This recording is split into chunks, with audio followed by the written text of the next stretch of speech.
আজকে আমাদের বাড়িতে ইঁচড় চিংড়ি রান্না করা হবে, তো সেই কারণেই এখানে মা ইঁচড় কাটছে। আসলে আজকে বাবা কাঁঠাল গাছ কেটেছে, তো সেখান থেকে একটা ইঁচড় এনেছিল, তো সেই ইঁচড়টাই মা কাটছে এখানে। তো দেখো, এই ইঁচড় কাটাটা খুবই ঝামেলার কাজ, কারণ এতে প্রচুর পরিমাণে আঠা থাকে। আর ইঁচড় কাটা কমপ্লিট হয়ে যাওয়ার পরে ইঁচড়টাকে সিদ্ধ বসিয়ে দিয়েছিল, আর এখানে দেখো সিদ্ধ হওয়া কমপ্লিট হয়ে গেছে। তারপরে চিংড়ি মাছগুলো ভালো করে ধুয়ে নেওয়া হয়েছিল। তো কেটে রাখা যে ইঁচড়টা ছিল সেদ্ধ করা, সেটা তেলের মধ্যে এরকম ভেজে নিচ্ছিল। আর এখানে দেখো মা লবণ এবং হলুদ দিয়ে চিংড়ি মাছটাকে ভালো করে মাখিয়ে নিয়ে এরকমভাবে ভেজে নিচ্ছিল। তো এই জিনিসগুলো দেখে আমি ইঁচড় চিংড়িটা কীভাবে করে সেই জিনিসটা কিছুটা হলেও শিখছিলাম। তো এখানে দেখো মশলাটা করেছিল, তার মধ্যে লবণ এবং হলুদ দিয়ে ভালো করে ম্যারিনেট করে নিয়েছিল। তারপরে কেটে রাখা আলু এবং যে সিদ্ধ করা ইঁচড়টা ছিল সেটা দিয়ে দিয়েছে।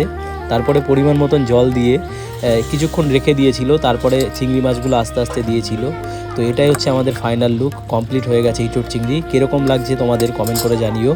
আর এই যে দেখো কত সুন্দর লোভনীয় লাগছে। তো এরপর আমি আমার খাবারটা নিয়েছিলাম, দেখো ইঁচড় চিংড়ি নিয়েছিলাম, ভাত নিয়েছিলাম, একটু শসা নিয়েছিলাম, আর একটু নিরামিষ তরকারি করেছিল সেটা নিয়েছিলাম।